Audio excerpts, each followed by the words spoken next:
We're now at 2 o'clock, so we'll make a prompt start. Good afternoon, everyone, and welcome to today's Planning Committee meeting. We're on one application.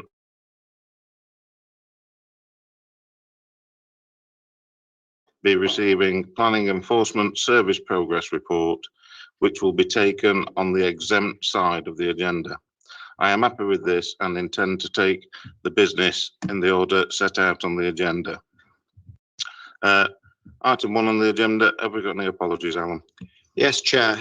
Councillor S. Forces has given us apologies and he's substituted by Councillor M. Durant. Thank you, Chair. Thank you. Are there any more apologies? None received, Chair. Right, the second item is declaration of interest. Chair. Members are requested to declare the existence and nature of any disclosable pecuniary interest and or other interests not already on the register of interests in any item on the agenda and withdraw from the meeting at the appropriate time. Do any members have any interest to declare? Yeah, can I declare an interest as I sit on Claycross Town Vote Chair? And I've been advised, I can stay for the presentation, but as soon as it gets to the discussion stage, then I will leave the room. Okay, thank you, Councillor House. We'll give you time to leave after the presentation. Thank you.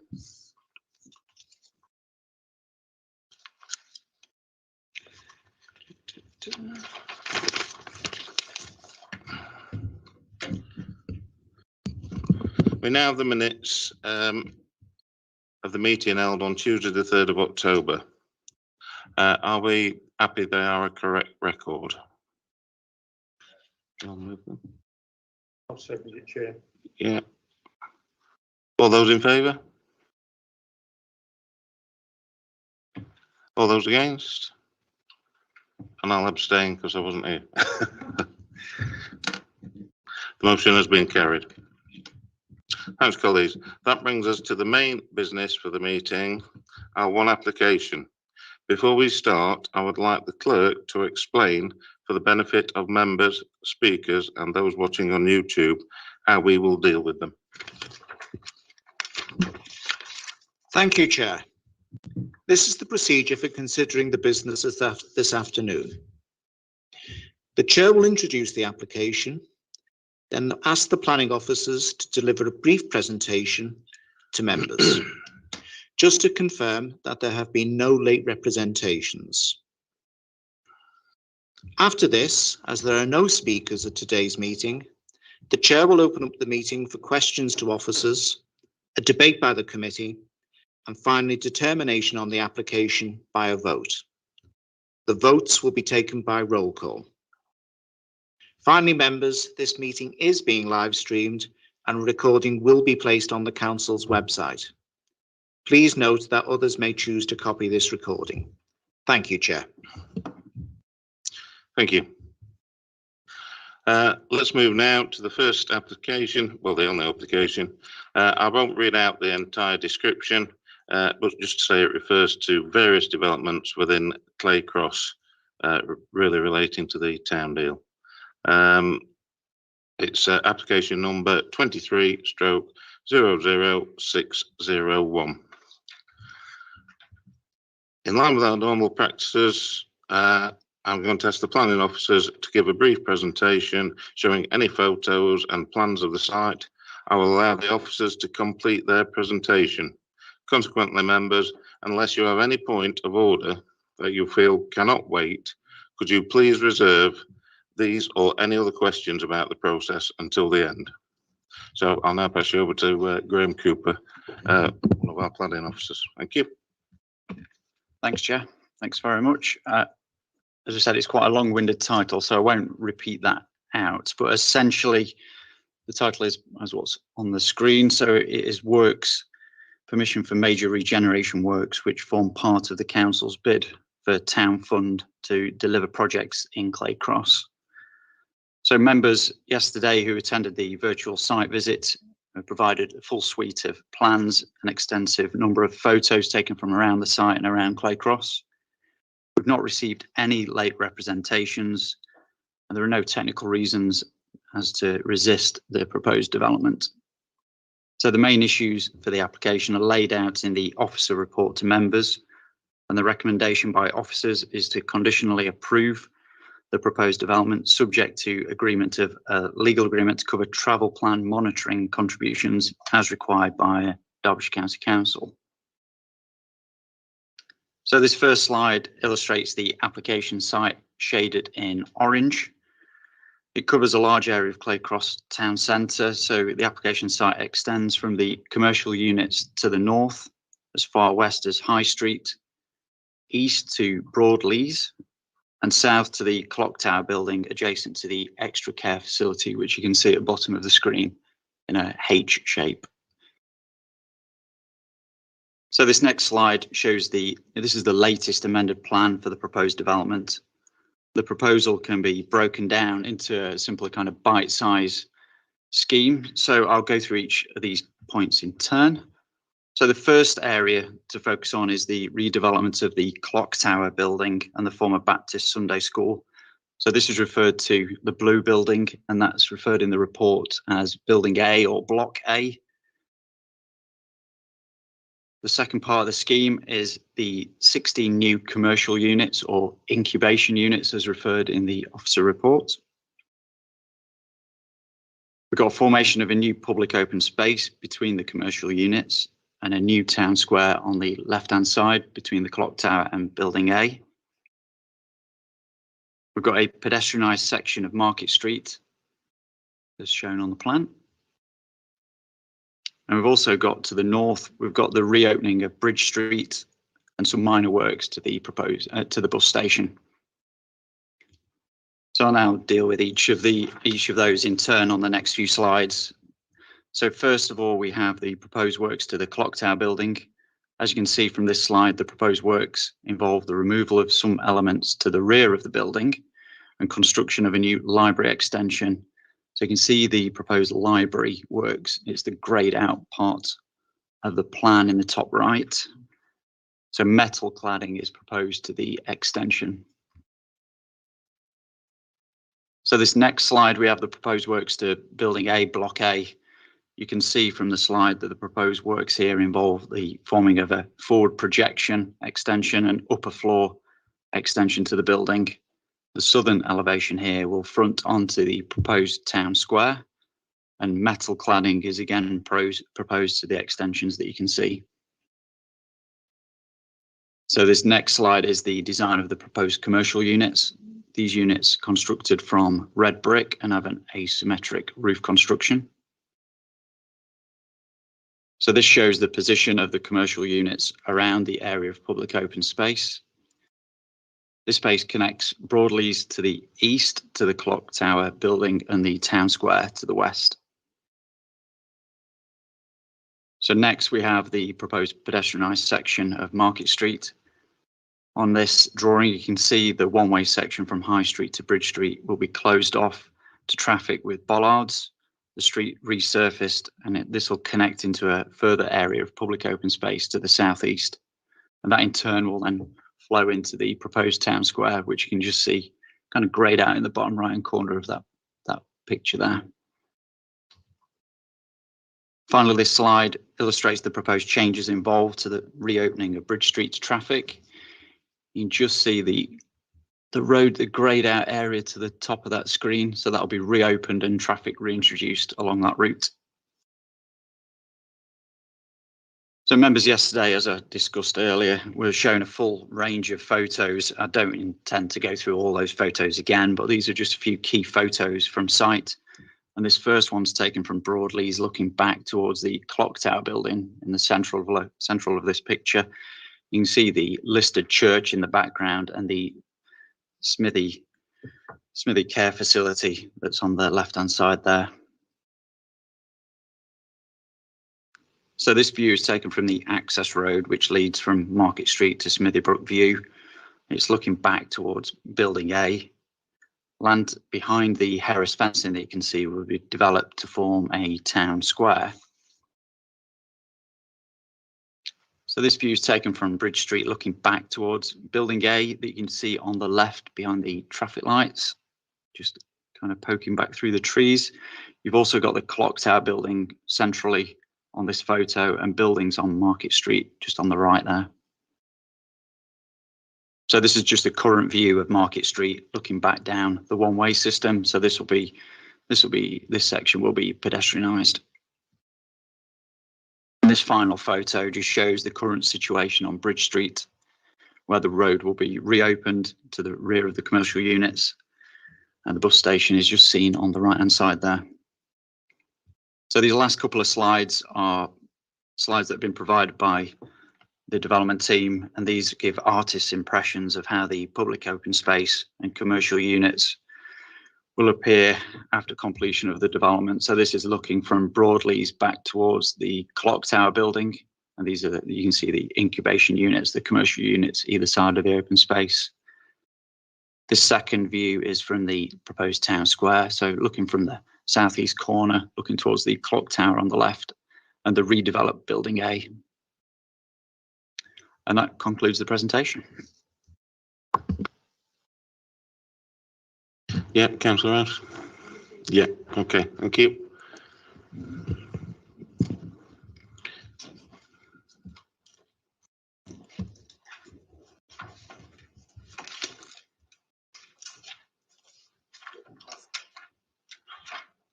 Right then, colleagues. As we have no speakers on this application, we will move straight to questions to the officers.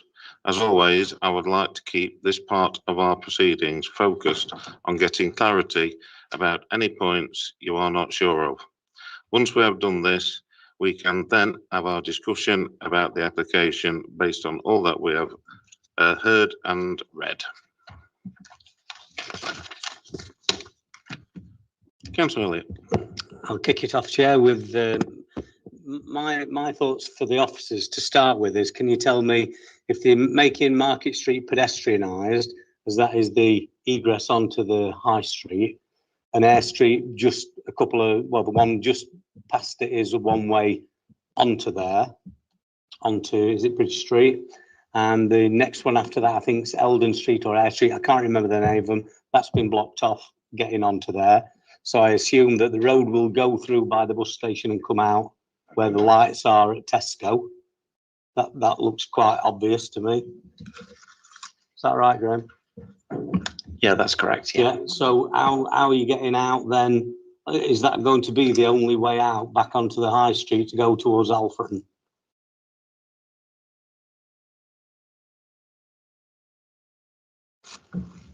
Because obviously Market Street would be the one that you came from North Wingfield or wherever, unless you cut across Broadleys and come out elsewhere. Then that's going down through all the housing estates. That's going to be congested.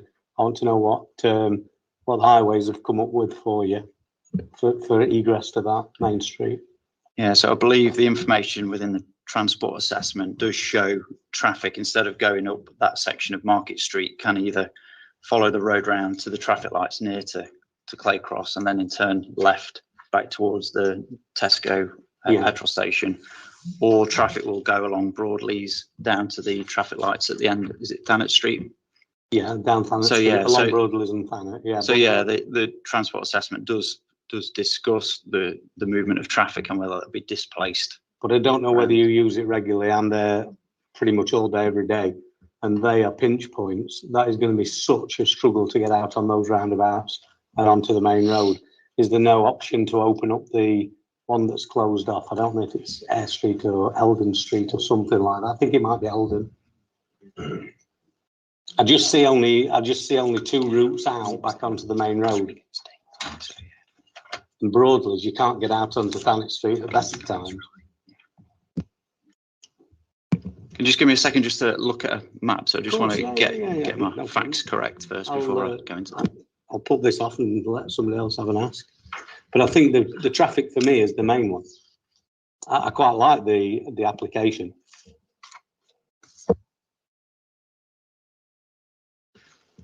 Yeah.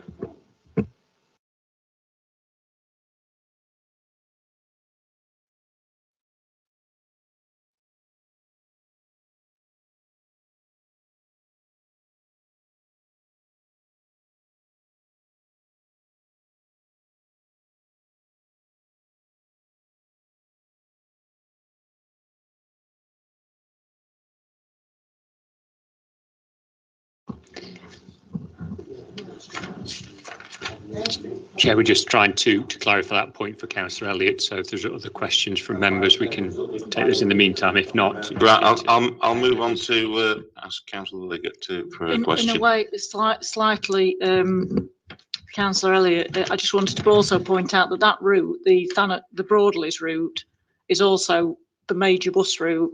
I should think there's a bus every 10 minutes. So, you know, and it's quite a narrow road. So obviously it does get very, very busy.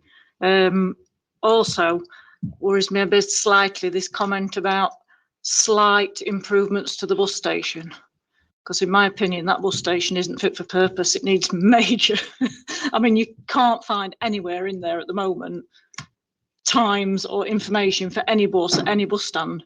So I'm presuming it's going to be all electronically, you know, like most bus stands are. I'm just hoping there's going to be a great improvement on the bus station, because it is, you haven't a clue. If you rock up and are looking for a bus to somewhere, you don't know which stand to stand at, what time they do, or anything.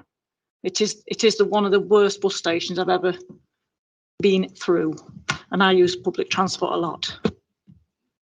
just on the bus station issue, Chair, the main alteration will be to allow for the reopening of Bridge Street. It will mean that there's a revision of the bus stops, and the one nearest to the new junction with Bridge Street would be lost. So there would be left with the four main stands. In respect of the wider improvements, it's our understanding there will be those improvements, but whether they'll go as far as Councillor Liggett has suggested, Chair, I don't know. Just in terms of the issues that Councillor Elliott discussed, and Graham's just looking for the specific detail of that, the reopening of Bridge Street to facilitate that other way out instead of coming down through Market Street is in conjunction with the Highway Authority in terms of how it will all work. So they're comfortable that it will work in terms of how the traffic will move. But as far as we understand it, and Graham's just checking this, the ways out will be either down Broad Street or Market Street to the east, Broadleys to the south, or yes, up to the roundabout near to Aldi at the north. I'm just a little worried, Adrian, that I know Claycross right now is an absolute bottleneck. You get that at the wrong time and it's packed way over the roundabout that takes you down to Tesco on the main road. You can't move there in the morning.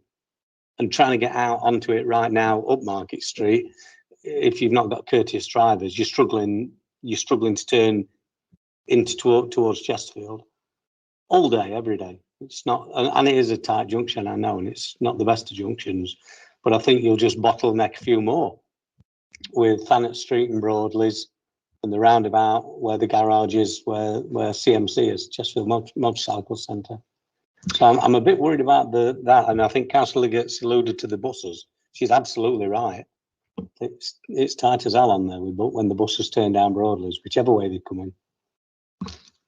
I don't think I agree with you. You can turn down it. Yes, of course you can. They'll open the road so you can, but that doesn't mean it's going to accept all the traffic that's there. The offset, Chair, would be that you're losing the one way of Market Street. That's what's being lost, just that one way up onto the main A61. Yes, that traffic will be displaced elsewhere. Or we can advise members, Chair, is that this has been done in conjunction with the Highway Authority, who advises that the scheme as a whole works as it's presented.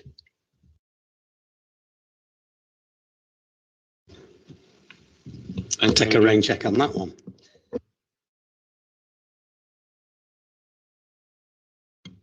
I've got one question for officers, just regarding the listening. Just come back on one point on that, Chair. Sorry, I missed that. But in terms of the highway elements, they will all be done in conjunction with the Highway Authority under the 278 agreement that will need to be entered into in terms of amending any roads or altering the way that traffic uses them. So ultimately, we're comfortable as planners to raise that again with the Highway Authority, but that would have their final say so if that's any consolation to Councillor Elliott, Chair, in terms of making sure that it does work. I've just pulled it up on AA Autoroute, Adrian. It is Eldon Street, and they closed it off, I would think 10, 15 years back. but they closed that off when they did the scheme that is there now. So maybe it'd be appropriate to open it back up rather than go down past the bus station, stand at the lights, turn back towards the garage and get back onto the main Claycross drag to Alfred. The Eldon Street to be another cut through, to be another way of getting through. Maybe. I just looked at it back in the day when they changed all that. They closed that off. That was just another route out to Claycross. It's only the traffic issue that worries me. Okay, thank you. My question is regarding the, the industrial units, the new units that they're building. They're all sort of the same size, or they appear to be on the drawings. Is there going to be are they going to be adaptable? So if people want a larger premise, they can take on 2 units that will be joined together? I believe from the plans that they'll just be individual units, but I think that from talking to the project team, they will be the shell. So if they've got conversations with somebody who wants to take on 2 units, that there will be that flexibility. Thank you. Anybody else got any questions? Officers? No. While you're on the issue of the units, Graham, do we know what they're specified for, or are there any of them are there any particular kinds of industry you can't use in them? I mean, remember the one that we tried to get the pet crematorium in one of them, only 200 yards away. Is this going to be an issue again? So I'm just going to throw that one in for you. So yeah, those commercial units and building A and clock tower will fall within the use class E. So it's quite an open to interpretation. It covers lots of things. Offices, you've got food and drink, you've got shops, you've got professional services. So it covers a far-reaching uses that can be used in those buildings. Does that help? Yeah. Has anybody asked for any take up on this yet, or has it not been put out to the public for that? We have, as planners, we haven't been involved in the take up for those buildings. I think that's something the project team are looking into. Okay, no further questions. Right, thank you to the officers. This leads on to the final part of the process, our discussion about what we've heard, what we think, and what we want to decide. But before going any further, I would like the clerk to remind us about motions.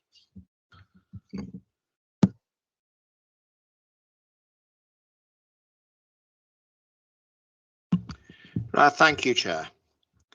Please bear in mind, members, that a motion must be moved and seconded before a vote is taken.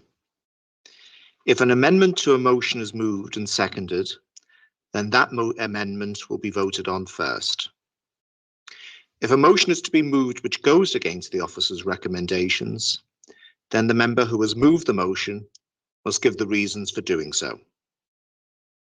The reasons for moving a motion against officer recommendations should comprise the relevant planning issues and be supported by evidence as necessary.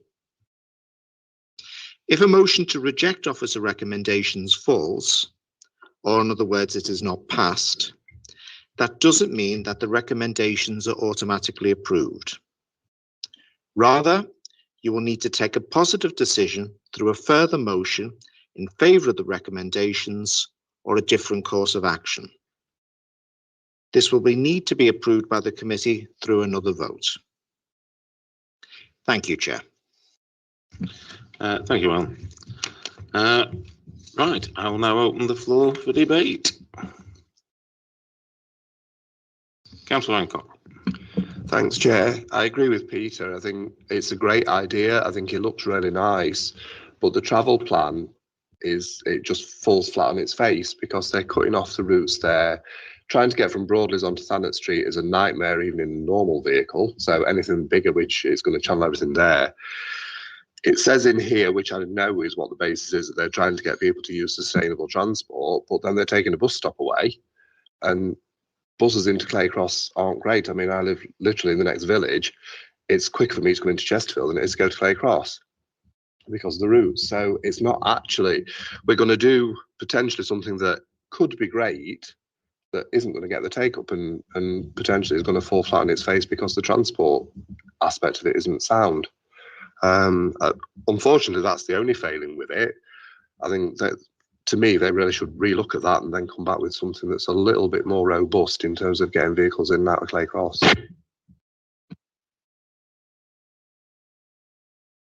Councillor Liggett. Yeah, I'm going to stick same again. Same as Councillor Hancock.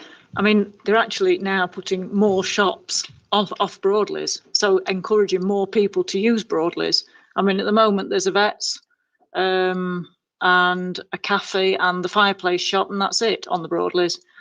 Put more shops on there. There's going to be much more traffic to go, hopefully, to go and use the shops. That's the theory. So it just seems really strange to me to put the shops on one of the narrowest road with very, very little parking near it. Thank you, Councillor Liggett. Nobody else?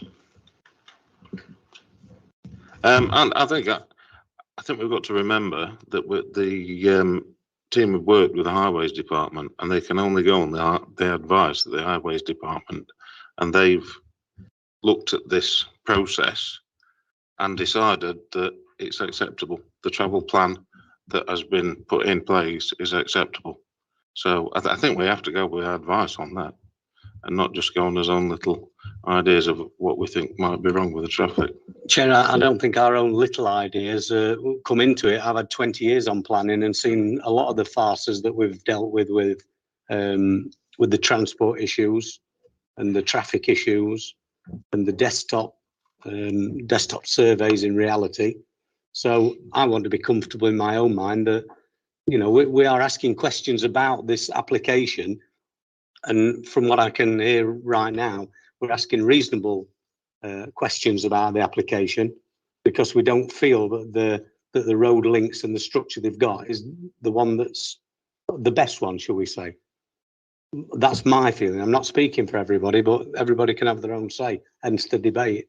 But I don't think the little issues when it comes down to a whole town being snarled up with traffic. Only my opinion. It's your little ideas. My little idea. Anybody else got anything to add to the debate? Oh, right. If that's the case, having heard everything today, the offer recommendation before us, what is the view of the committee on the application? I am now opening the floor to motions.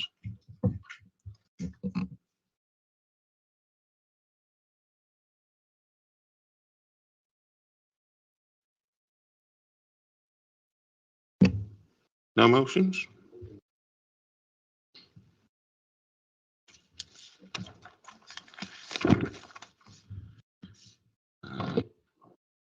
Chair, is there any way we can sort of like propose something where it goes back to the drawing board, where we look at the sort of traffic issues that people that have got more local knowledge have raised? Is there any way? I mean, I'm reasonably new to this committee, so there's a lot more experience than me that could come up with a decent proposal.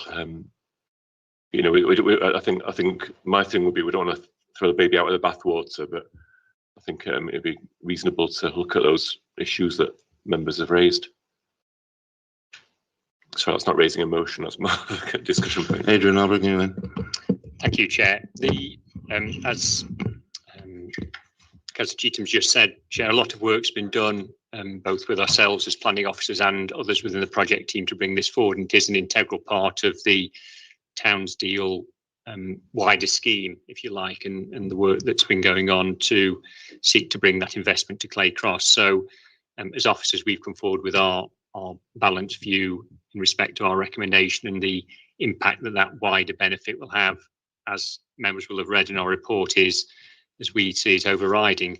Just on the issue of the traffic, the issue, as Councillor Elliott seems to be put forward, I hope I've got this right, Councillor Elliott, but is the not opening up of Eldon Street, so having that still blocked, and that does formally lie outside the red line site, the application site as it stands. So there's nothing in this the proposed scheme that would alter that. My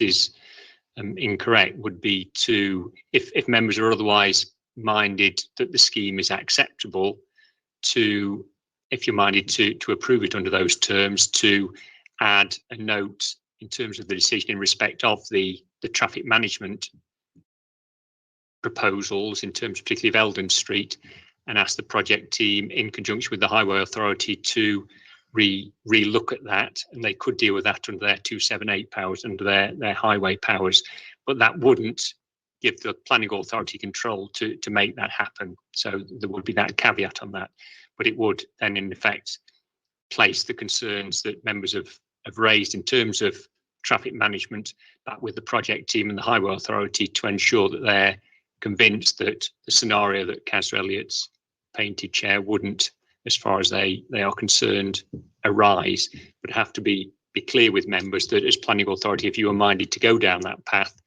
then you would in effect be approving what's before you, and we couldn't as planning officers guarantee that the Eldon Street situation would alter in fruition.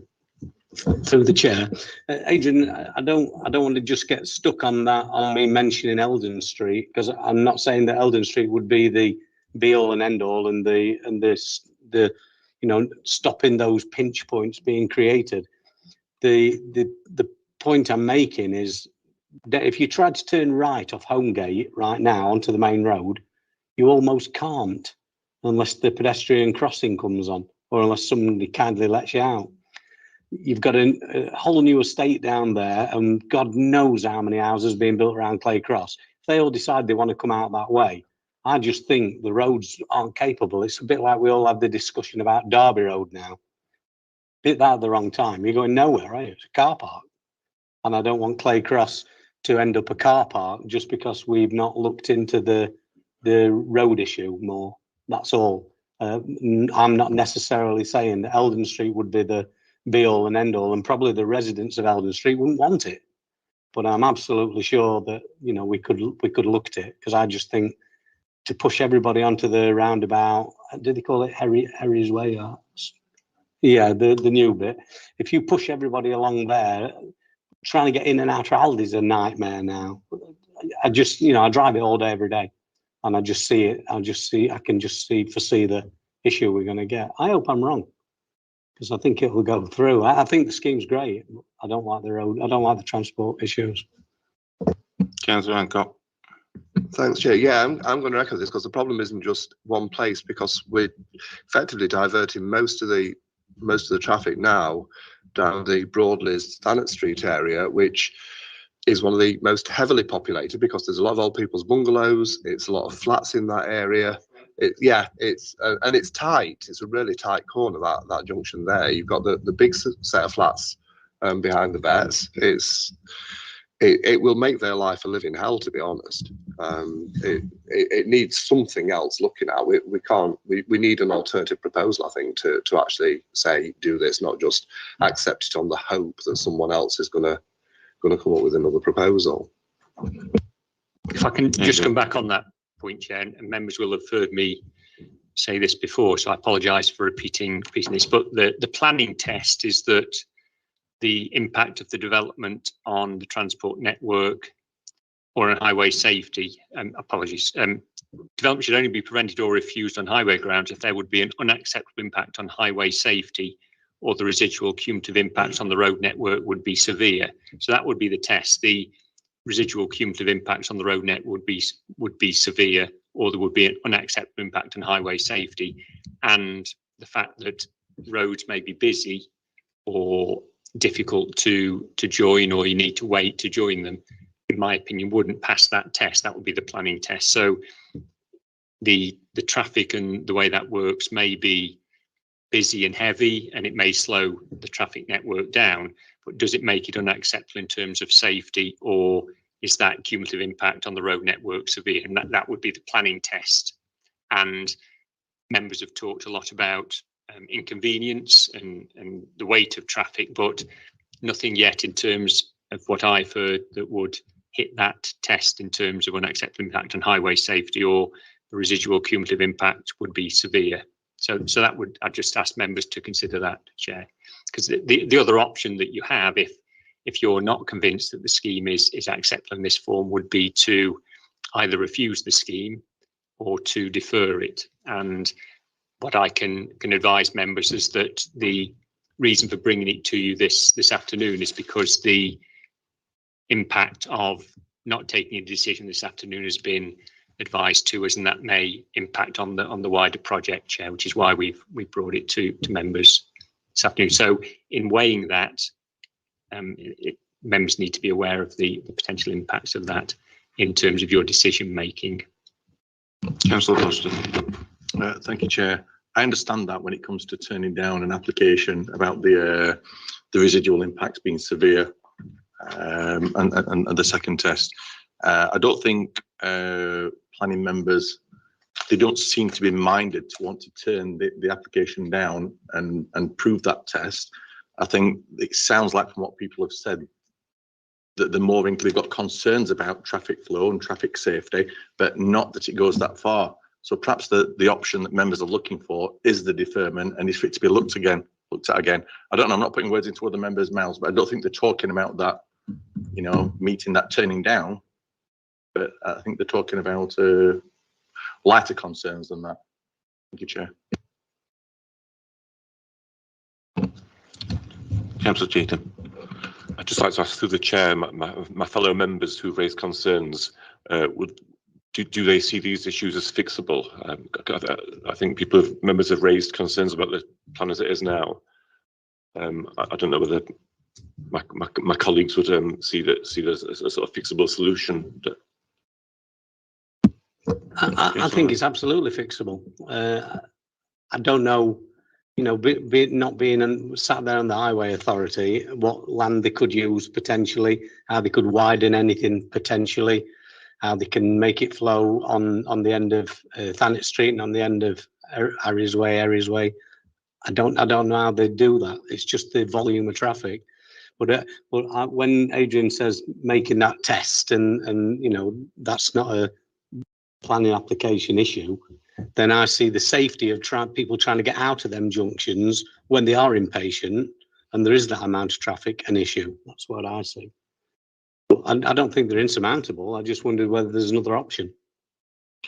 Councillor Lacey. Thank you, Chair. I'd like to move with officers' recommendations with conditions. Read the traffic infrastructure is revised and revisited as a separate item. Is that a motion that you're putting forward? Yes, Chair. Is that in line with what Adrian mentioned? Just like putting a note on the document to work with traffic management to see if we can develop that scheme. It's similar to discussion that we just had, Chair, that there is a condition in respect of, or one could be manufactured and worded to require the traffic management proposals to be subject of a condition. And one option would be for us to bring that traffic management scheme back to members for you to consider that this afternoon. So similar to Councillor Lacey's suggestion, but with that caveat that we will bring that traffic management proposal and the affirmation of that condition, or the determination of that, in effect, a reserved matter, back for members to consider. And at that point, you would have the opportunity of assessing whether that had met the concerns that have been raised, or the issues have been raised this afternoon. That would allow the project as a whole to go forward, but would allow planning committee the final say in terms of that specific element, the traffic management element. So that would be our recommendation as officers, Chair. It's similar, but slightly different to the way that Councillor Lacey's phrased it. So hopefully that gives members a potential way forward that would ensure that the concerns weren't just left without challenged into the future, but it would allow the wider project to meet all its other tests and hurdles. Councillor Doran. Just a quick question. I mean, I'm new to this as I've been subbed in. If we go forward with those recommendations, the Graham's just given, is there a risk, assuming that it comes back, we then vote it all through and it's all fine, is there any risk in that regard to causing any delays or significant delays to the town planning project itself? Forgive me, Chair, I'm not fully au fait with the project plan, but in advising this afternoon, I don't think that would delay the wider project. It would mean that those issues further to any decision this afternoon would need to be got into and addressed quickly, that revision. But there are various other pre-commencement conditions that are set out in the decision that need to be discharged in any case. So they are going to need to be addressed and discharged. So I don't think if you followed that course of action, retaining that control, that it would delay the wider project, but it would allow all the other elements, particularly the funding elements, to move forward, I believe. How does the members feel about that suggestion? Moving progress in this forward?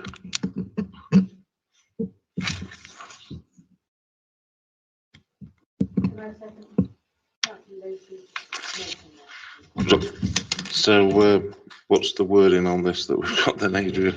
I'd suggest, Chair, if members are minded to support that as a way forward, we would ensure that the final wording of that condition be delegated to myself, Chair, but in consultation with yourself and the Vice Chair. That would be my suggested way forward. Okay, Councillor Hancock. Just for clarity, because there was actually when it's been discussed, Adrian said, "Oh, his differs slightly to what Tony's been saying." What are we actually voting on right now? Are we voting on? Because there was a difference between what Tony was suggesting and what Adrian was commenting on. So I want to know what we're actually voting for. The element that I'm suggesting is that a specific condition is actually worded in terms of having the submission of the traffic management of the wider town centre being controlled by condition. I think, if I'm correct, I think Councillor Lacey was talking about having a more limited element of that. I think that's right. Yes, yeah. So the condition would be phrased something along the lines of prior to any prior to the commencement of development. So it would be a pre-commencement condition, details of the traffic management of the scheme and its implications for adjoining streets would be submitted to and approved in writing by the local planning authority and then implemented in accordance with an agreed timetable. And that would come back to you. So you would then have the opportunity of assessing whether that was sufficient in your eyes as planning committee. Councillor. Thank you, Chair. Adrian, can I just ask this question quite simply? Does that mean, even though we go down that route and they come back to us, will they relook at the scheme around Claycross Roads? And the answer, I would think, in your experience, is no. They'll just go ahead and develop it out there and see how it goes. I can't say that they would change the scheme. I can't give you that guarantee. What the way forward that I'm suggesting would mean that you would retain control over that, and if those details didn't meet your requirements, then you would have the opportunity of refusing that detail at that stage and saying that the submission of those details was not acceptable. I just think once we give the go ahead to go ahead in the way we've been discussing, then nothing will change. They won't look at any more roads in, roads out, or anything, will they? They'll just go ahead with the scheme and think, well, we've got it through. It would be the same, Chair. If I'm not saying you want to do this, but if you were minded to refuse the application and it were appealed, then consent could be given for an appeal scheme. So if you went down that scenario, it would be the same conclusion, that nothing would alter. All I can say to members is that we would put it back to the design team and the highway authority with the comments that have been made this afternoon. But you're right, I can't. I'm sure they'll revisit it whether the outcome will be different, I can't give you a guarantee, I'm afraid. I don't have that authority to say that will change. Nobody else? Well, I'm going to put it forward that we accept officer recommendations with the conditions that Adrian has mentioned to work this through and obviously bring this back. Yep. It would be in consultation with yourself and the Yes. vice chair. Yep, that's fine. Right, Chair, is that really just a clarification of the motion which has been moved and seconded, which is essentially along those lines that the officer recommendations be approved, subject to a condition being developed in consultation with yourself in terms of a precondition around the traffic conditions and sort of management of the site, which would then be reported back to committee? Was that the essence of it, members? It would be the details submitted pursuant to that condition, Alan, yes. Absolutely, yes. Right, thank you. Right, we'll take a vote on that proposal then. And we'll do it by roll call. So I'll go over to Alan now. Right, thank you, Chair. Councillor Cheetham. For. Councillor Cooper. Councillor Durant. For. Councillor Elliott. Councillor Foster. Councillor Hancock. 4. Councillor Hartshorn. 4. Councillor Lacey. 4. Councillor Liggett. Councillor Peterson.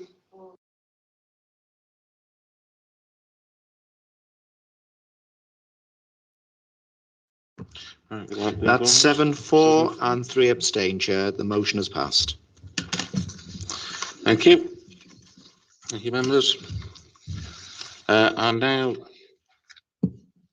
sorry? Yes. Yeah, absolutely. That's what I was just going to say.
Right, the members, we'll move on to the next item on the agenda, which is the presentation on planning appeals, which Adrian Kirkham's going to deliver. So over to you, Adrian. Thank you. Yes, thank you, Chair. Members will see that there's a number of appeals were submitted over the past 4 weeks, and their decisions on those will be reported in due course. There's just been the one appeal decision received, Chair, of the past 4 weeks, and that relates to the development at Coach Road, Overton. As always, Chair, I very much recommend to members that you give the appeal decisions we receive a read, because they always provide some interesting inclusions and the way that things are being determined. And in this instance, particularly as the application was for a retrospective development, the interesting thoughts that the inspector had in respect of it and its impact on the character of the area. It will now be for us to determine what action we take in terms of ensuring that the land and the buildings are put back to where they should have been or were intended to be in the first instance, because consent was granted for a scheme on that site, but it wasn't delivered in accordance with the approved details. So happy as always, Chair, to take any questions, but I think it's as simple as.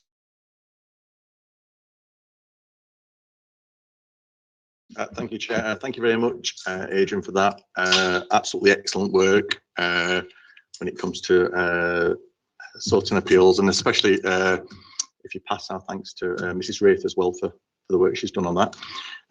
Can we make sure, and I'm sure you will anyway, that when it comes to what we learn from these planning appeals and what we gain, and I know we shouldn't look at them as wins always, but when we look at the support we get from the inspector, when it comes to backing up your decisions you've made or decisions we've made here, can we make sure that we do build on them and that members are minded that we can build on these when it comes to future applications, and we're able to, provide robust responses to the community, to developers, when it comes to, sticking by our local plan and sticking by our rules.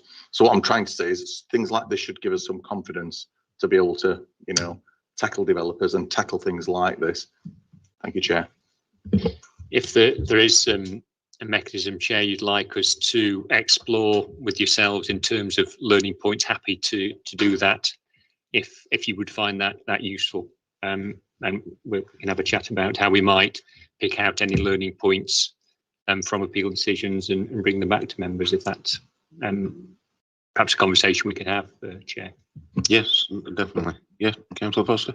I'm not sure who's in charge, whose portfolio it's in, member development, but if you're looking at planning training, perhaps that could be passed on to the portfolio holder for member development, because it's an excellent idea. When I was the portfolio holder for member development, I made sure that during those 3 years that I concentrated on making defensible planning decisions, as you know, Adrian, and that's the sort of thing that perhaps could be fed on, not my decision, but perhaps it could be fed on to the portfolio holder as a matter of training. Thank you. Right, thank you, members. Do we agree to note the report? Yeah, okay.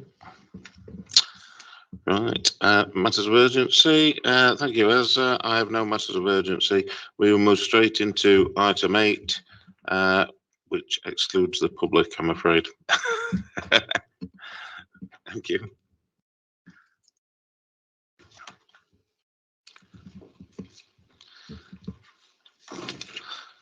I move that the public be excluded from the meeting during the discussions of the following item of business to avoid the disclosure to them of exempt information as defined in paragraphs 2 and 5. Sorry, you're audible there. Could you, thank you. As defined in paragraphs 2 and 5, part 1 of Schedule 12A to the Local Government Act 1972, as amended by the Local Government Access to Information Variation Order 2008. If we are all happy, then let's move on to item 9, Planning Enforcement Service Progress Report. Can I just clarify, Chair, has the live stream stopped?